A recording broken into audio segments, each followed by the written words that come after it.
Olá, queridos e amados irmãos, estamos juntos mais uma vez para estudar a nossa lição de número 2 da Escola Bíblica Dominical. Ela tem como tema a necessidade da santificação. E o nosso texto base, ele se encontra no livro de Isaías, do capítulo 1, versículo 1 até o capítulo 6, versículo 13. Esse é o texto base da nossa lição. É o texto base que vai enfatizar a necessidade de santificação por aqueles que seguem ao Senhor e caminham com o Senhor.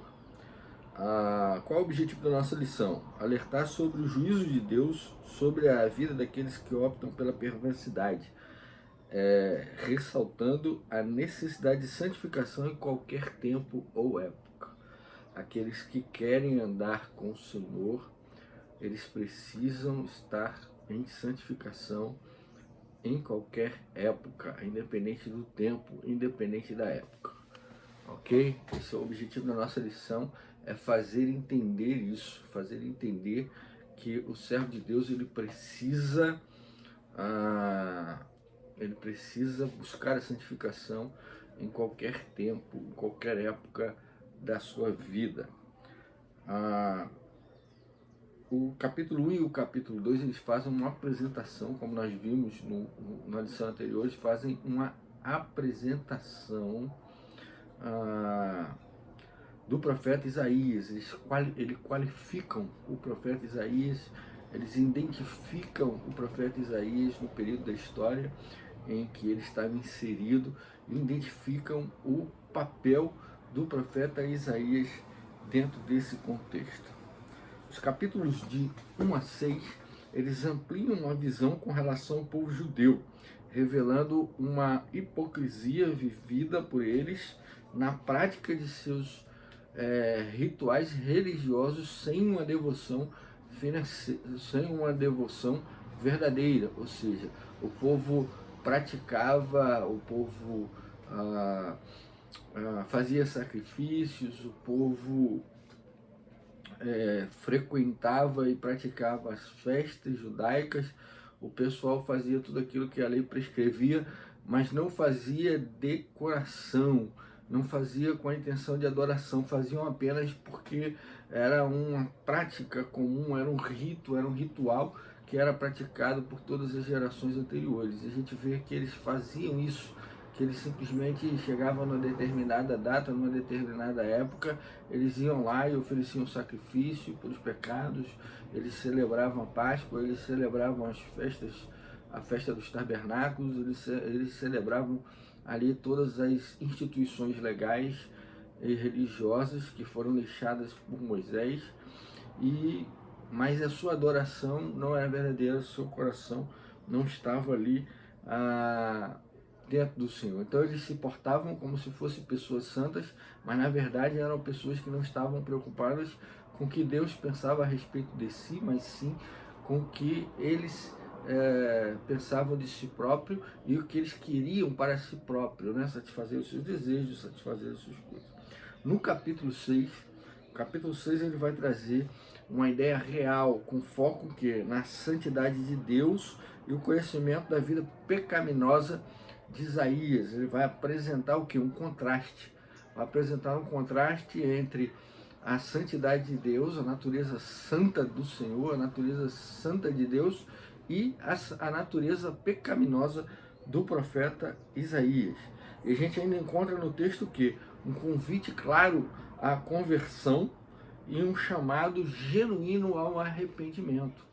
Duas coisas que são necessárias e imprescindíveis para que a gente caminhe no Senhor são o quê? Um arrependimento genuíno e uma obediência ao chamado do Senhor. E é essa realidade que nós vamos encontrar aí nos 6 primeiros capítulos do livro de Isaías, do texto bíblico do livro de Isaías. Ok? Então vamos passar para o primeiro tópico da nossa lição. Antes de passar para o primeiro tópico da nossa lição, eu quero fazer uma errata, eu quero corrigir uma informação imprecisa que dei na última lição no minuto 12, no segundo 29. Né? Nos 12 minutos e 29 segundos do último vídeo, na primeira lição, eu dei informação de que os assírios invadiram Jerusalém e tomaram Jerusalém.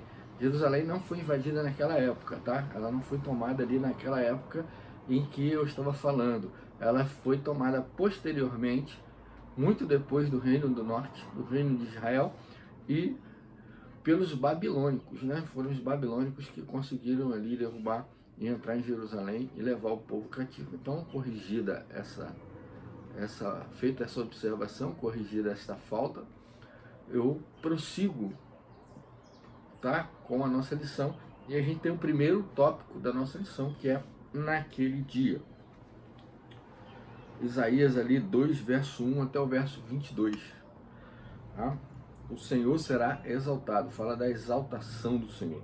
Então, esse texto está aqui, irmãos, encontra-se no capítulo 2, verso 1 até o versículo 22, ok? A ideia de naquele dia, é de um reino do Senhor que será estabelecido no futuro, no alto do monte. O povo de Deus terá a missão de conduzir outros povos ao Senhor, Isaías 2:2.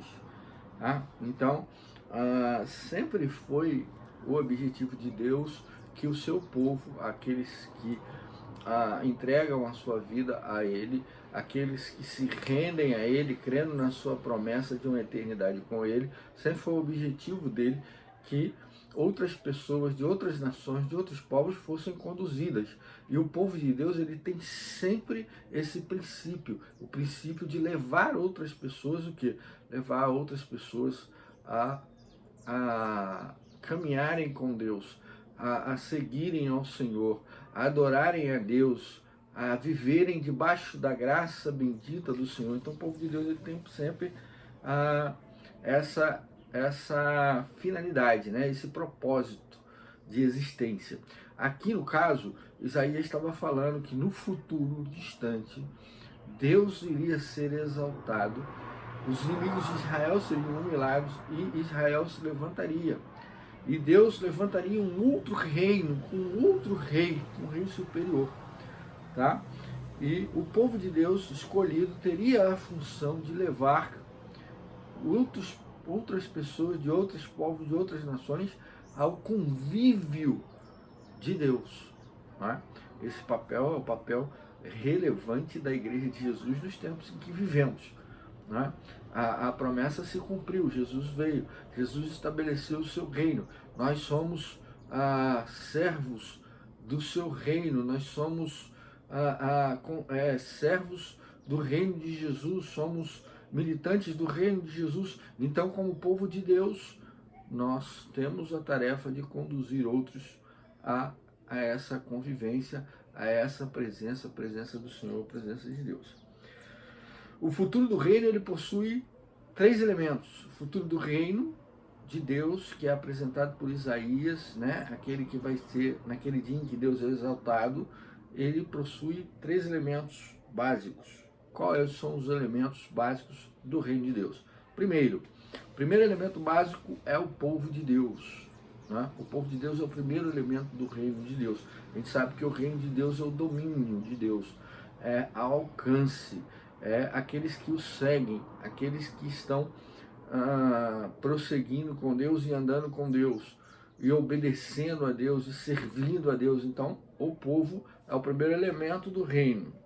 Né? O segundo elemento é o templo de Deus. E o terceiro elemento, a paz que Deus promove na vida daqueles que andam com Ele, que vivem na sua presença, que habitam no seu santo lugar. Então, são os elementos do reino futuro.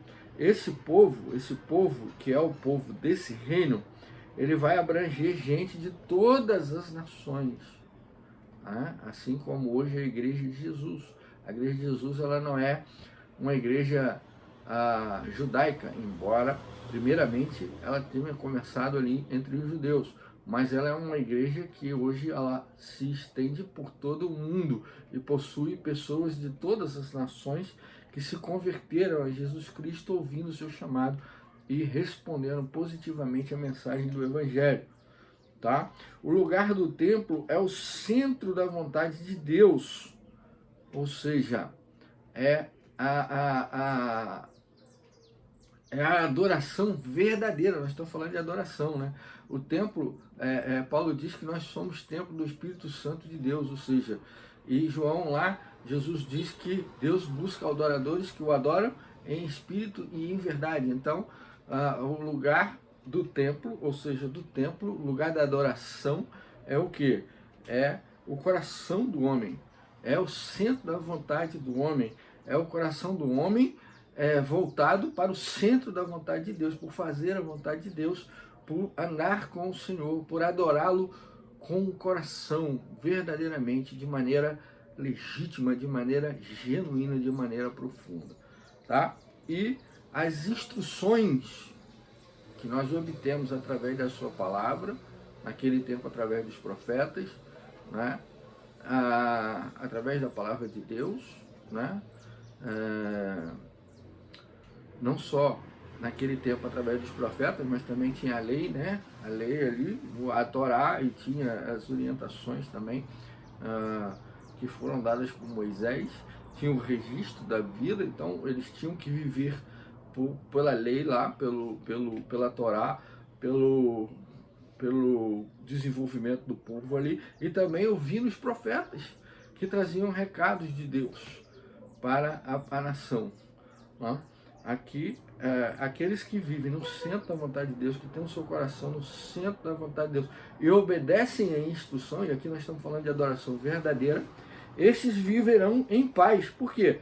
Porque da instrução recebida, né, instrução que a Igreja de Jesus hoje recebe através da sua palavra, né, uma vez que a gente vive o Evangelho de Jesus, uma vez que a gente anda no centro da vontade de Deus, adorando o Senhor, né?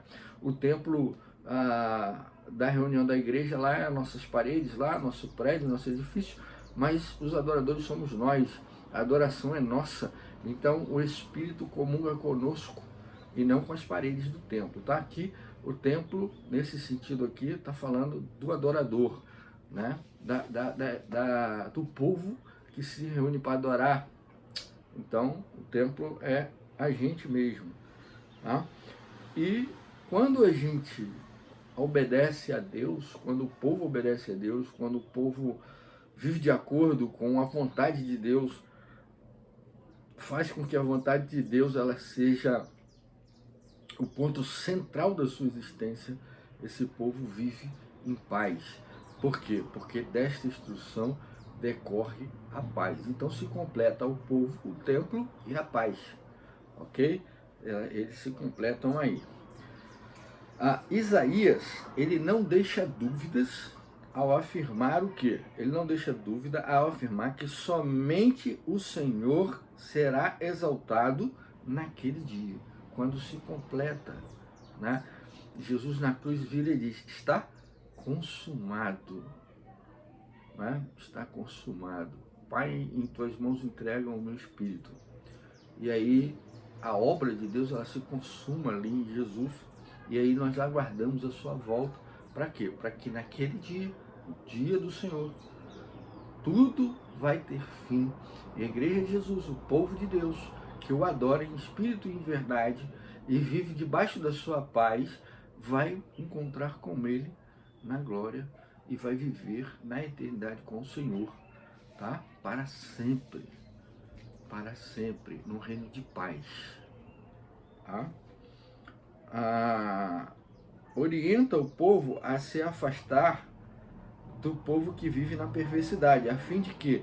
A fim de não se contaminar da maldade, a fim de não comungar da maldade e se tornar aquilo que Deus condena, né? Se tornar uma pessoa perversa, uma pessoa que vive no pecado, uma pessoa que dá vazão ao pecado, uma pessoa que ignora a existência de Deus, ignora o amor de Deus, ignora a misericórdia de Deus, pratica maldade, fere o próximo, dá vazão excessiva aos seus desejos, né? Esse tipo de gente. Então, ele fala que Israel ali deveria se afastar dos povos, né?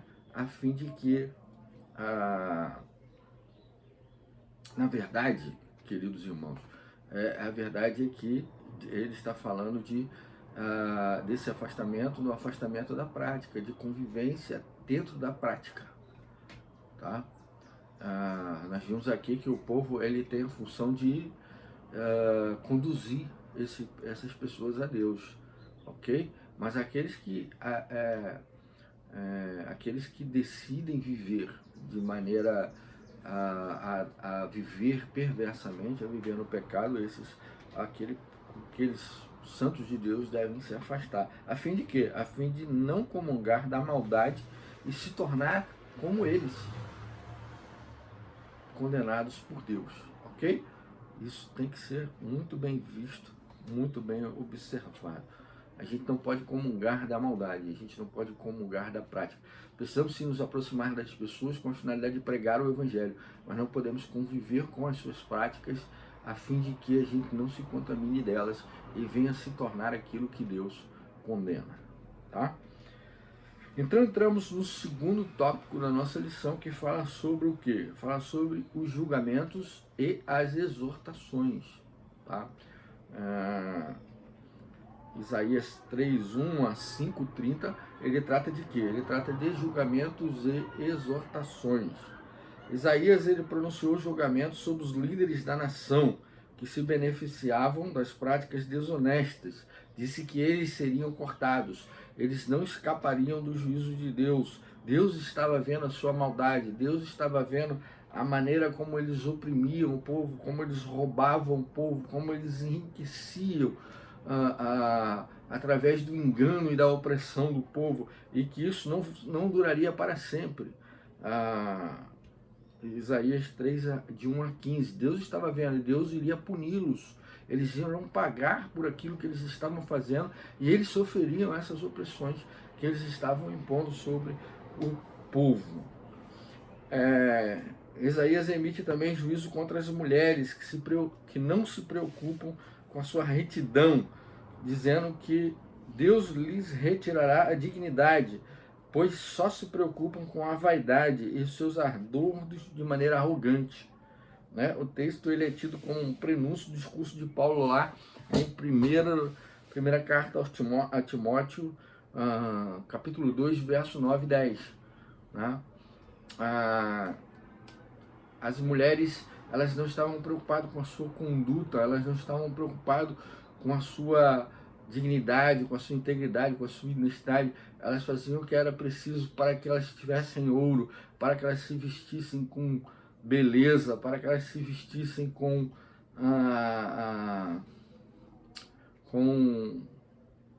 bastantes adornos, né? Bem enfeitadas, bem altivas, bem soberbas, bem arrogantes. Então a preocupação era essa, a preocupação não era com o coração puro, a preocupação não era com dignidade, a preocupação não era com a integridade, a preocupação não era com uma vida reta diante do Senhor, mas com aquilo que podia enfeitar o seu corpo, aquilo que podia adornar o seu corpo, de maneira que Deus iria tirar a dignidade delas, Deus iria rebaixá-las. Né? E aí Isaías ele também trata e desenvolve a parábola da vinha, né? A parábola da vinha. A parábola da vinha retrata o povo de coração endurecido ali em Isaías 5, de 1 a 7. Retrata um povo de coração duro, um povo de coração rebelde, um povo de coração que não usa corretamente aquilo que Deus lhe proporciona, não agradece, não é grato a Deus por tudo aquilo que Deus lhes proporciona. É um povo rebelde, é um povo que é indiferente à bondade de Deus, é indiferente ao cuidado de Deus, é indiferente à providência de Deus. É um povo indiferente, né? O povo de Israel ele é característico por fazer isso, né?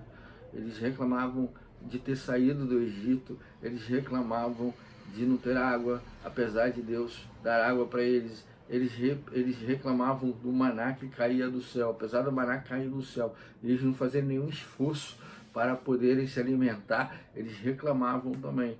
Eles reclamavam de tudo, irmãos. Eles reclamavam do frio, apesar de Deus estar como uma coluna de fogo. Eles reclamavam do sol, apesar de uma nuvem cobri-los durante toda a sua caminhada, durante o dia, protegendo do calor do sol.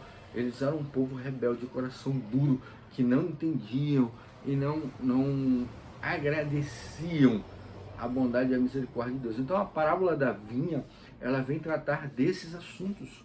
Desde os tempos, desde a saída do Egito até aquele momento, o povo era um povo de coração rebelde, era um povo de coração duro, era um povo de coração que não era grato a Deus, que sua adoração era uma adoração cheia de hipocrisia, cheia de má vontade, era um processo robótico, um processo sem valor real, ok? E mesmo diante do anúncio de um renovo do Senhor, e aí a gente vai ver lá aquela questão de Ezequias, a gente falou sobre isso na última lição, e as manifestações misericordiosas de Deus não levou o povo ao arrependimento e à santificação. Apesar de Deus exortá-los, apesar de Deus dizer o que iria de acontecer, apesar de Deus dar-lhes oportunidade de ter uma vida diferente, eles não se arrependeram e não buscaram a santificação. Nós temos que tomar muito cuidado para não endurecer, não ficarmos com o nosso coração endurecido, a nossa adoração não ser uma coisa robótica, mecânica, né? E nós precisamos aprender a ser gratos a Deus. A nossa adoração, ela deve ser uma adoração genuína, uma adoração verdadeira, um coração voltado para o amor de Deus, para a misericórdia do Senhor, sempre buscando o arrependimento e a santificação. Ou seja, a santificação é uma luta diária, né? Lá a gente vai encontrar lá em Levítico: sede santos, porque eu, seu Deus, sou santo. Então Deus exige de nós a santidade. A santificação é algo muito importante para aqueles que vivem debaixo da graça e da misericórdia do Senhor Jesus. E por fim, nós encontramos aqui o terceiro tópico da nossa lição, que fala sobre o quê? Sobre o chamado de Isaías e a santidade de Deus. O chamado de Isaías e a santidade de Deus. E esse texto, né, essa parte, ela nos coloca no nosso lugar em relação a Deus. E a vida e o chamado de Isaías ilustram a nossa vida e o chamado que Deus nos faz, ok? O toque do serafim, ele representa a purificação dos pecados do profeta, concedida por Deus. Era preciso para o exercício do ministério que o profeta se encontrasse o quê? Purificado, limpo de seus pecados. Ninguém pode servir a Deus no pecado. Ninguém pode servir a Deus numa vida de pecado. Ninguém pode servir a Deus ou estar na presença de Deus em pecado. Aquele que busca estar na presença de Deus, aquele que busca servir o Senhor, aquele que se dispõe a servir o Senhor, ele precisa ter um coração limpo. Limpo pelo quê? Limpo pela obra e pela graça de Jesus, mas precisa de uma conversão genuína, um arrependimento genuíno e uma busca diária pela santificação. Então, aquela tenaz, ela nos alerta para quê? Para a necessidade de pureza, para o exercício do ministério, para o exercício do serviço cristão. Nós que somos servos de Jesus precisamos andar limpos, em pureza de coração, a fim de que sirvamos ao Senhor com alegria. Ok? A apresentação da expectativa de Deus de nos purificarmos na sua graça e misericórdia, e que nos dediquemos ao serviço cristão. Ele vai lá, ele purifica Isaías e diz: a quem enviarei? Existe uma expectativa de Deus, né? De que aquele que é purificado pelo seu amor e pela sua misericórdia se disponha ao serviço cristão, né? Uma vez que você aceita Jesus, uma vez que você se arrepende, uma vez que você se converte ao Senhor, há uma expectativa da parte de Deus que você o sirva com a proclamação do Evangelho, com o cuidado do próximo, com o discipulado do próximo. Há essa expectativa, há esse desenvolvimento esperado por Deus. aqui. Isaías deixa isso claro. Existe o quê? Uma expectativa de Deus que aqueles que se arrependem e buscam a santificação também se disponham para o serviço cristão. Né? Por isso que Deus pergunta lá, a quem enviarei? E aí Isaías responde prontamente, uma vez purificado, em condição de caminhar no seu ministério, diz, eis-me aqui, envia-me a mim. Um coração disposto. Isso que Deus espera. É isso que ilustra para nós aqui esse texto na nossa lição. A santidade de Deus, proclamada de forma tríplice, santo, santo, santo é o Senhor dos Exércitos, né? Ela indica a sua transcendência, superioridade. Superioridade aqui no sentido de distância de nós. Nós não estamos em pé de igualdade com Deus. Nós não estamos um pouco abaixo de Deus. Não, Deus é sublime, é supremo, é excelente, é perfeito. E nós estamos longe disso, né? E o texto de Isaías está querendo falar isso, né? Essa distância em relação a nós mortais, essa superioridade de Deus em relação a nós mortais. Desse modo, a sua santidade, a santidade de Deus, se torna uma expressão da perfeição do seu ser, ok? A santidade de Deus, ela se torna o quê? Ela se torna para nós uma expressão da perfeição do seu ser. Deus é perfeito em tudo. Não há nada que não seja perfeito em Deus. E a gente precisa entender isso, que nós estamos distantes desse Deus. Ele é extremamente superior, ele é totalmente superior, ele é elevadíssimo, né? Elevadíssimo. Ele é perfeito e nós não. Nós estamos longe da perfeição, muito longe da perfeição, embora devemos continuar buscando essa perfeição através da santificação no Senhor e a ação do Espírito de Deus sobre a nossa vida. O povo tinha dificuldades de compreensão da mensagem inicialmente pregada pelo profeta Isaías, né? Era uma mensagem difícil, era uma mensagem dura. O coração do povo não estava voltado para ouvir a mensagem.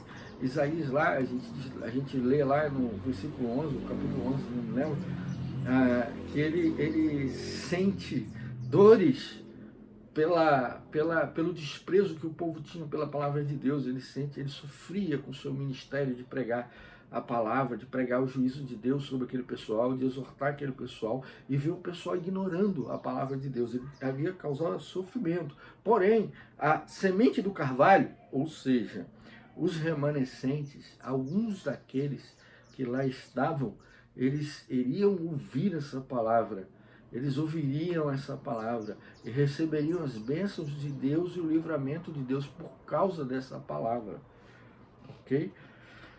Indica que sempre haverá um grupo fiel a Deus, sempre haverá um grupo fiel a Deus, embora haja desprezo, embora haja destrato, embora haja hipocrisia, sempre haverá um grupo fiel a Deus.